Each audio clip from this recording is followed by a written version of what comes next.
Hi friends, જય મેલડીમાં. તો તમને આના ઉપરથી ખ્યાલ આવી ગયો છે કે આજનો આપનો ટ્રાવેલ્સ બ્લોગ છે.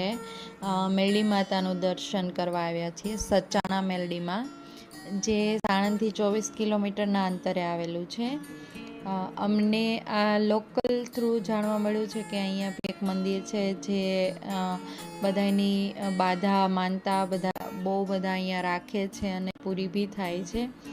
અને સ્પેશિયલ સન્ડેના દિવસે અહીંયા બહુ જ ભીડ હોય છે. અમે બી સન્ડે જ આવ્યા છીએ અને સવારનો બી નહીં ને બપોરનો બી નહીં એવો ટાઈમ હતો. પણ રિયલી અહીંયા મંદિર અમે આવ્યા ને તો મજા આવે એવું મંદિર છે. અને આ આવ્યું છે સાણંદ વિરમગામ હાઈવે ઉપર.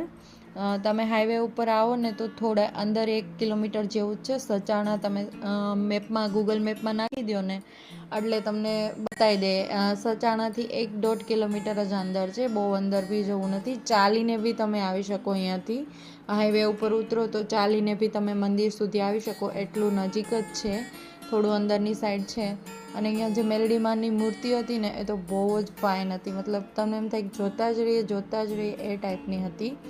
આ છે ને નવું મંદિર છે, અહીંયા સ્થાપના કરી છે મેલડી માની આ નવું મંદિરમાં. અને હું તમને જૂનું મંદિર બી બતાવું.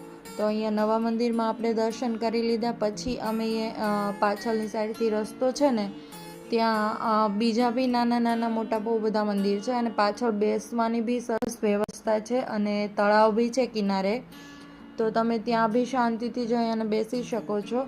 અને અહીંયા જે તમને અત્યારે દેખાય છે ને જે આ બધી ધજા છે એ જૂનું મેલડી માતાનું મંદિર છે. અને હવે આપણે જઈશું જૂના મેલડી માતાના મંદિરમાં દર્શન કરવા માટે.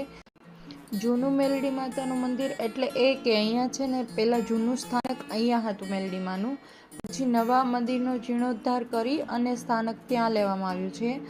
પણ અહીંયા છે ને માતાજીનો રથ હજી અહીંયા જ રાખવામાં આવે છે. અને અહીંયા છે ને બધા માનતા માને છે પોતાના વારસદારની, મતલબ શું કહેવાય, જેને બેબી નાશ થતા હોય ને એ લોકો અહીંયા વધારે માનતા માનવા આવે છે. અને અહીંયા ગાદી બી છે માતાજીની, જેમાં મેલડી માનું સ્થાનક બી છે. આ જૂનું મંદિર છે, મતલબ કે જે તમને અહીંયા દેખાઈ રહ્યું છે એ. અને પહેલાં મંદિરમાં છે ને નવી મૂર્તિની સ્થાપના કરવામાં આવી છે, જ્યાં એનું સ્થાનકને ત્યાં લઈ જવામાં આવ્યું છે. નવું મંદિર બનાવ્યું એટલા માટે જૂનું અને નવું, બાકી એવું કંઈ છે નહીં. પછી તમને અહીંયા જોઈ શકો છો કે ખાસી બેસવાની જગ્યા બહુ બધી છે અહીંયા, શાંતિથી તમે બેસી શકો એવી. અને તમને અહીંયા મજા બી આવે, થોડી વાર બેસવું એવું ગમે એવું બી છે. અને બાકી અહીંયા બહુ ખાસ બીજું કંઈ જોવા માટે સ્પેશિયલી છે નહીં. અહીંયા બસ તમે દર્શન કરવા માટે આવી શકો છો. અને બહારની સાઈડ હોટેલ્સ ને એવું છે જ્યાં તમે ફૂડ બી લઈ શકો છો. થેન્ક યુ ફ્રેન્ડ્સ અમારો વિડીયો જોવા માટે. જો તમને અમારા આવી રીતના ટ્રાવેલ્સ જોવા ગમતા હોય તો અમારી ચેનલને સબસ્ક્રાઈબ કરી દેજો અને લાઇક બટન ક્લિક કરવાનું ના ભૂલતા. અને કમેન્ટ કરજો કે નેક્સ્ટ અમારે ટ્રાવેલ્સનો વિડીયો, અમદાવાદની આજુબાજુના પ્લેસીસ અમે મોસ્ટલી વિઝિટ કરતા હોઈએ છીએ, તો એના રિલેટેડ વિડીયો અમે લાવતા હોઈએ છીએ. તો ફ્રેન્ડ્સ જોતા રહેજો અને બન્યા રહેજો, અને મળીએ આપણે નવા બ્લોગમાં એક નવી ટ્રાવેલ સ્ટોરી સાથે. તો થેન્ક યુ ફ્રેન્ડ્સ, અને આટલો સપોર્ટ કરવા માટે તમારો બધાને ખૂબ ખૂબ ધન્યવાદ.